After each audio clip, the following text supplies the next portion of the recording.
Puji Tuhan, selamat pagi Bapak Ibu Saudaraku yang dikasihi Tuhan Yesus Kristus.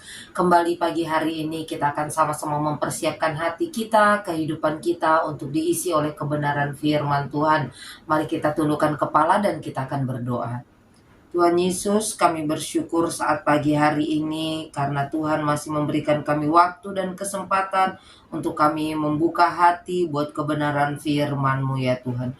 Biarlah Tuhan firman Allah yang akan kami dengar dan kami pelajari bersama tidak berlalu dengan sia-sia Tuhan. Tolong kami Tuhan supaya kami boleh membuka hati, pikiran kami untuk kebenaran firman-Mu, sehingga Tuhan kami tidak berbantah dengan firman-Mu, tetapi apa yang kami dengar dan apa yang kami pelajari itu boleh tertanam di dalam setiap hati dan kehidupan kami. Allah Roh Kudus, tolong kami supaya kami boleh dimampukan untuk menjadi pelaku-pelaku firman-Mu. Ampuni setiap salah dan dosa kami, dalam nama Yesus kami berdoa dan mengucap syukur. Haleluya, amin. Puji Tuhan, pagi hari ini kita akan melihat satu kebenaran firman Tuhan yang saya beri judul Jangan Terkecoh.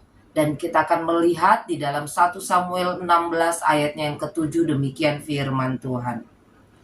Tetapi berfirmanlah Tuhan kepada Samuel, janganlah pandang parasnya atau perawakannya yang tinggi, sebab aku telah menolaknya. Bukan yang dilihat manusia, yang dilihat Allah. Manusia melihat apa yang di depan mata, tetapi Tuhan melihat hati. Amin. Bapak Ibu Saudaraku yang dikasihi Tuhan Yesus Kristus.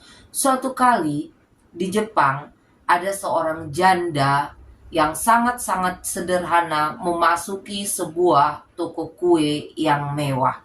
Janda ini dengan segala kesederhanaannya memasuki toko kue dengan satu tujuan, yaitu ingin membeli kue manju.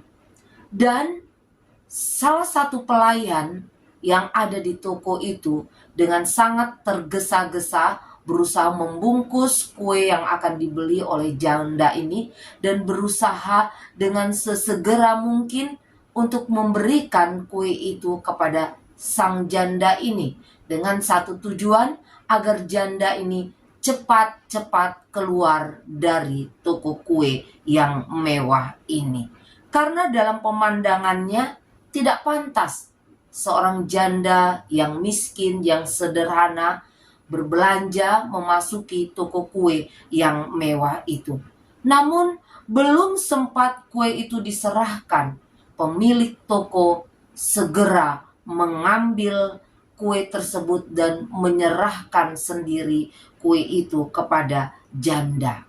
Pemilik toko itu membungkuk hormat dan berkata, "Terima kasih atas kunjungan Anda." Bapak Ibu Saudaraku yang terkasih di dalam Tuhan Yesus Kristus. Setelah sang janda berlalu, pemilik toko itu berbalik dan menemukan pelayan-pelayan tokonya sedang memandang dia dengan penuh kebingungan. Karena dia memang sudah hampir tidak pernah melayani sendiri pelanggan yang datang ke toko kuenya. Dan saat itu pemilik kue berkata, "Saya harus melayani sendiri," katanya. "Ibu tadi adalah seorang pembeli yang istimewa." Pelayan-pelayan toko saling berpandangan satu dengan yang lain karena keheranan, tapi tak seorang pun yang berani bertanya. Bapak Ibu Saudaraku yang terkasih di dalam Tuhan Yesus Kristus, selama ini orang yang membeli kue di toko itu adalah orang-orang yang kaya. Kapan saja dia bisa membeli kue sesuka hati dan menikmati kue manju di toko yang mahal itu. Tetapi ibu janda ini dapat dipastikan untuk ia dapat membeli kue di toko manju ini, ia harus mengorbankan sebagian dari penghasilannya yang mungkin tidak seberapa supaya ia dapat menikmati kue di toko manju yang mahal ini. Nah, Bapak Ibu Saudaraku yang terkasih di dalam Tuhan Yesus Kristus, itu sebab pemilik kue berkata bahwa pembeli kue itu, ibu janda itu adalah pembeli yang istimewa. Nah, ketika Tuhan mengutus Samuel kepada Isai dengan tujuan untuk mengurapi salah seorang anaknya menjadi raja. Samuel sempat terkecoh oleh penampilan anak-anak daripada Isai. Samuel sempat terkecoh oleh penampilan fisik Elia, Abinadab, dan Shema yang memiliki perawakan tinggi, besar, gagah, perkasa. Yaitu kriteria yang memang pas, memang cocok, memang diharapkan oleh seorang calon raja itu di pemandangan Samuel pada saat itu. Namun Tuhan tidak melihat penampilan fisik. Tuhan tidak tertarik oleh penampilan fisik.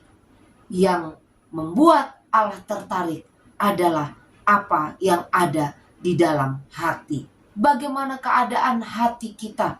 Bagaimana posisi hati kita di hadapan Tuhan? Itu yang menarik perhatian Allah. Memiliki penampilan fisik yang menarik itu tidak salah, tetapi hal itu akan menjadi sia-sia jikalau tidak diimbangi oleh hati yang takut akan Tuhan, oleh hati yang tulus. Daud yang tidak dipandang, Daud yang terabaikan, Daud yang kecil justru itulah yang dipilih oleh Tuhan. Karena dalam diri Daud ada nilai plus di pemandangan Allah yang tidak didapat pada diri saudara-saudara Daud. Daud adalah seorang yang berkenan di hati Allah. Bapak ibu saudaraku yang terkasih di dalam Tuhan Yesus Kristus, jangan mudah terkecoh oleh penampilan luar saat kita memberi penilaian kepada seseorang. Jangan mudah terkecoh oleh penampilan luar saat mungkin kita sedang mencari karyawan, mungkin kita sedang memilih teman, mungkin kita sedang memilih sahabat. Saat kita menunjuk seseorang untuk memberikannya kepercayaan dan lain-lain. Karena apa? Karena penampilan luar dapat menipu.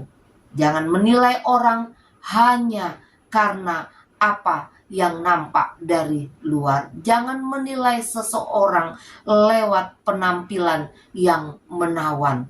Tuhan melihat hati, bukan apa yang tampak oleh mata. Amin. Sama-sama kita tundukkan kepala dan kita akan berdoa. Bapa yang baik, seringkali Tuhan kami salah menilai, salah memberikan penilaian kepada orang-orang yang di sekitar kami. Karena Tuhan kami hanya melihat apa yang tampak oleh mata. Tetapi lewat kebenaran firman-Mu kami boleh diajar, kami boleh diingatkan bahwa seringkali Tuhan apa yang tampak oleh mata itu menipu. Kami diingatkan oleh kebenaran firman Tuhan bahwa yang terpenting adalah apa yang ada di dalam hati kami Tuhan. Bapa yang baik, biarlah apa yang kami dengar, apa yang kami pelajari bersama saat ini tidak berlalu dengan sia-sia. Tetapi Tuhan, itu boleh tertanam di dalam hati kami dan kami boleh menjadi pelaku-pelaku firman-Mu. Tuhan, kami tidak mengerti apa yang akan terjadi di sepanjang hari ini, tetapi kami mau belajar menyerahkan segenap hidup kami, keberadaan kami ke dalam tangan kasih dan kemurahan-Mu. Biarlah kami terus berharap dan bergantung kepadamu, sehingga hal-hal indah, hal-hal yang berkenan di hadapan Tuhan, itu juga yang menjadi bagian kehidupan kami. Ampuni Tuhan setiap salah dan dosa kami. Di dalam nama Yesus kami sudah berdoa dan mengucap syukur. Haleluya. Amin. Puji Tuhan, selamat pagi dan Tuhan Yesus memberkati kita semua.